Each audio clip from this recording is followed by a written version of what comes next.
What's up, everyone? Welcome back to more Reddit stories about entitled people, insane people, and all that kind of stuff. And as usual, we'll be checking out some more Reddit posts. So be sure to share your thoughts about today's stories down in the comments, and we're getting right into it. Today I effed up by accidentally becoming my client's wife's boyfriend. For context, I'm a divorce attorney. Been practicing for about 8 years now, mostly family law stuff. Generally pretty routine work. People want to untangle their lives, I help them do it legally, everyone moves on. Let's flash back to last March. I took on what seemed like a straightforward dissolution case. Client I'll call Dave. Nice enough guy. Been separated from his wife for over a year. Just wanted to make it official. Nothing complicated, decent retainer, figured we'd have it wrapped up in a few months. Dave seemed reasonable. Not one of those vindictive types trying to burn everything down out of spite. Around the same time, I'd been seeing this woman, Sarah, for a couple months. Met her at a coffee shop near my office, really hit it off. She mentioned going through a divorce, but I didn't pry.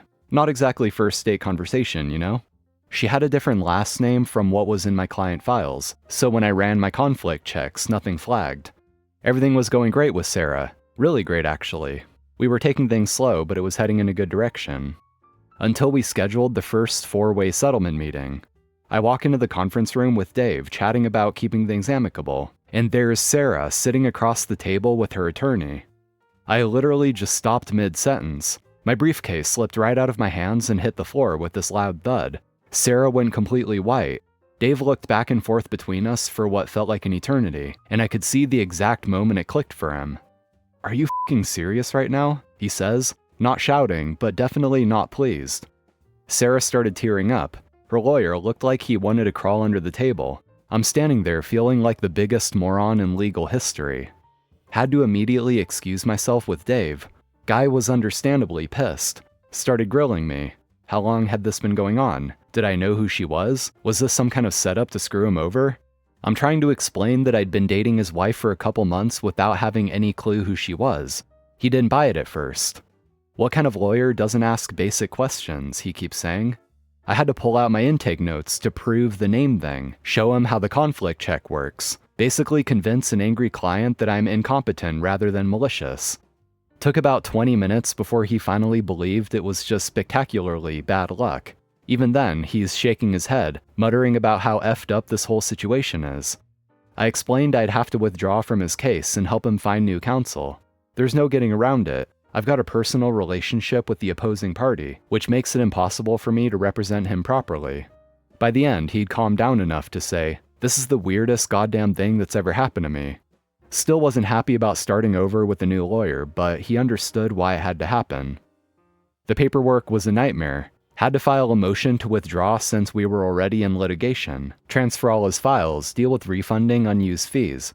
Sarah and I didn't speak for 2 weeks after that meeting. We were both mortified. Her attorney spent forever trying to convince himself this wasn't some elaborate scheme. Even though nobody intended for this to happen, it was still my screw-up. Should have had better procedures to catch conflicts like this. Doesn't matter that it was an accident. You mess up the conflict check, you deal with the consequences. Dave texted me a few weeks later, but it wasn't friendly. More like, hope you realize this completely effed up my timeline. Can't say I blame him. And just to add insult to injury, my malpractice insurance premium went up when I had to report the conflict. NOP elaborates in the comments about the whole name mix-up, saying Sarah used another name socially that Dave had not disclosed. Her file had her legal name. Our check didn't catch it and I didn't connect the dots. Her and I's relationship was less emotionally involved, to keep it brief. I've been overworked and dealing with more than a full caseload. Yes, I could have done better at preventing this from happening. This was a major F-up. On her end, I don't think she knew, based on her reaction as well as her being a workaholic too. Pretty much all communication had been directly between me and her counsel. No, her and I did not continue seeing each other for obvious reasons. I don't fault Dave at all. I was sleeping with his wife while representing him. There's no version of that where I'm the victim. It doesn't matter that I didn't know who she was at first. By the time I figured it out, the damage was already done. He had real things riding on that case. Money, time, his business. And my withdrawal blew up his timeline. I can say it wasn't intentional, but that doesn't mean it didn't wreck him. He had every right to hate me for it. And now moving on to OP's update. So it's been about 7 months since the conference room incident, and people have been asking what happened. Short answer, it's been a mess. About 3 weeks after I withdrew from Dave's case, I got called into a meeting with the senior partners. 3 partners, our firm's general counsel, and a rep from our malpractice carrier on video call. The managing partner slides a folder across the table. Opposing counsel reported a conflict of interest due to the state bar under Rule 8.3. We've been notified of a disciplinary inquiry. Dave's new attorney filed the report. They don't get to decide what happens. They just report potential violations and the bar takes it from there. I have to explain everything. How I met Sarah, how we'd been casually dating for a couple months, how she used a different name socially, how my conflict check on her legal name didn't flag anything because I never connected the dots. The general counsel is taking notes. Walk me through your conflict check process. I explained the intake procedures, how the system works, how Sarah's legal surname didn't match what she told me. It sounds worse when I say it out loud. This is a clear Model Rule 1.7A2 issue, material limitation conflict, the general counsel says.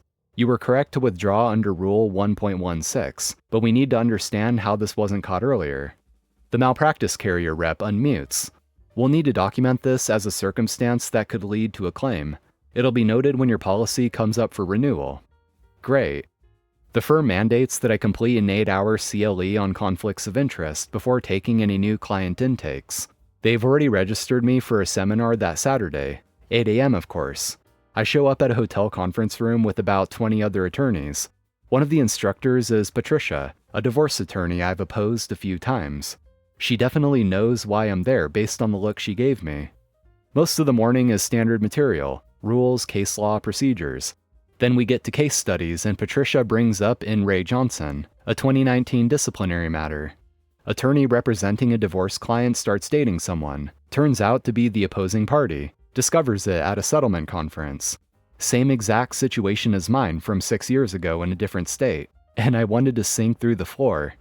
At lunch, another attorney mentions he heard about something similar happening, quote, at a firm in town recently.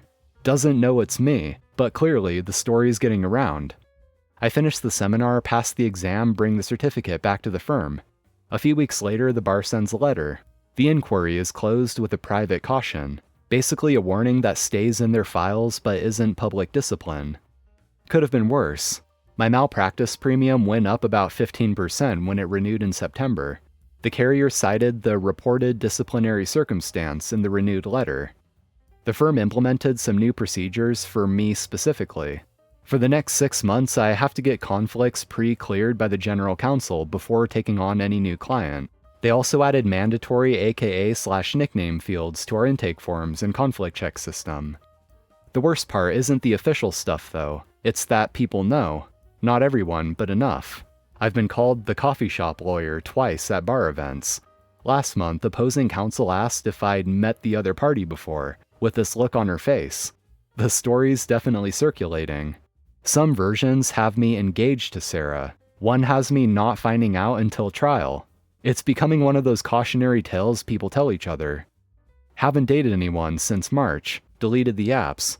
Before I did, I matched with someone who mentioned her divorce, and I immediately asked who her lawyer was. She unmatched pretty quick. Can't really blame her. Dave, if you see this, I'm sorry, man. I really didn't know. I hope things worked out okay for you. Sarah, hope you're doing well. Everyone else, just ask the basic questions, run proper conflict checks, verify AKAs. It's not worth it. Yeah, OP is definitely being pretty hard on himself about this. I don't know how any of these processes work, but based on what we know in the story, correct me if I'm wrong, but it sounds like OP did exactly what was required for the conflict checks, at least at a basic level, and he just happened to run into a 1 in a million chance situation, which is why they added those extra measures with having to specify any potential nicknames. And after finding out about the conflict, it sounds like OP handled things pretty well. Granted, I'm not a lawyer, obviously. Just a very rare and very unfortunate circumstance to find yourself in. Neighbors doing weird things that are threatening to me. A few weeks ago, a new neighbor moved in across the street. To my knowledge, it's one guy who is about 40 to 50 years old. For the past few weeks since he's moved in, he has been taking walks around the neighborhood, and every once in a while when he passes my house, my living room has a window that can see into the front yard. He stands and watches me. When I go outside to investigate, he just says something to the tune of admiring my shingle work or stargazing. He has used these excuses before. He never comes directly onto my property when he does this. A few days ago I came home, and when I went to pull the trash cans from the street, my neighbor is sitting on his front porch with a rifle in his lap in plain view. I ask him if there is anything wrong, and he just nods at me. I went back into my house and called the police. Now the spot I called the police from was in my kitchen. The only way to look into my kitchen from a window is if you walked up to my living room window and peered to the left.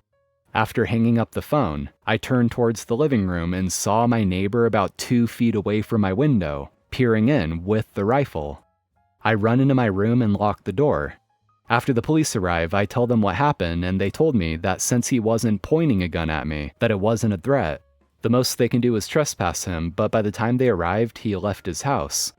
Yesterday I came home at around 10 p.m. and found a dead fish in my mailbox. Without any evidence, how can I stop my neighbor from harassing me? Can I get a restraining order against him?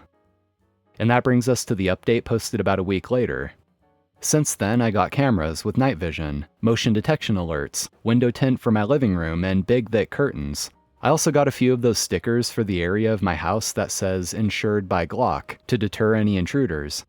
Now, the first night I got my cameras, I checked them the morning after to see how they worked. I made sure that there are no blind spots and all of them are fixed with no movement at all.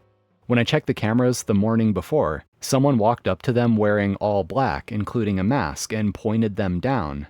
When I left for work that morning, someone spray painted a knife on my mailbox. I filed a report with the postal inspector and called the police. The police said without any video evidence, there wasn't much I could do. That night I woke up to a loud noise hitting my house every so often. I checked the cameras and couldn't see anything, so I went out to investigate and noticed small holes on my house. Looking around the ground, I see discharged rounds. I called the police again and confirmed that it was 22 shots from far away. I have a concrete home, so that would explain the lack of penetration. The police offer to have a car patrol the neighborhood and sit outside for 3 days and nothing happens.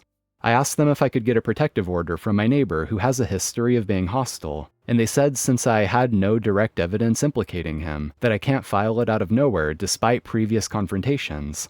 I file another report with a different officer and got the same spiel. I asked for them to take fingerprints of the bullets, and then they chuckled and put the bullets in a bag and left. 3 days ago, I heard shots again, and checked the cameras and noticed they were facing my neighbor's house just where I put them, and I see a silhouette shooting from the middle of my street, before stopping and running to the back of my neighbor's house. After that, I called the police in my room while watching the cameras. The police come and do walk me through the same BS as last time, even after I showed them the cameras.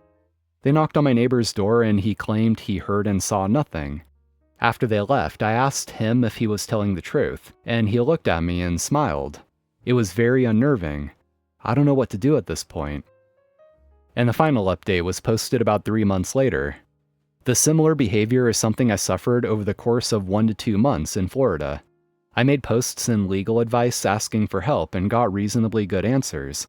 Unfortunately, my neighbor pushed it too far and tried to break into my house in the middle of the night after a series of weird escalating behavior. As a result, I shot him multiple times. I was questioned and interviewed over 7 hours and then released due to Florida's stand your ground laws. Turned out neighbor was mentally ill and the family is currently trying to sue me for wrongful death. Anyway, that's going to be all for today, guys. Thank you for watching. I appreciate it. Be sure to drop a like if you enjoyed and subscribe to the channel if you haven't already for more Reddit content like this. Take care, friends, and I'll see you next time.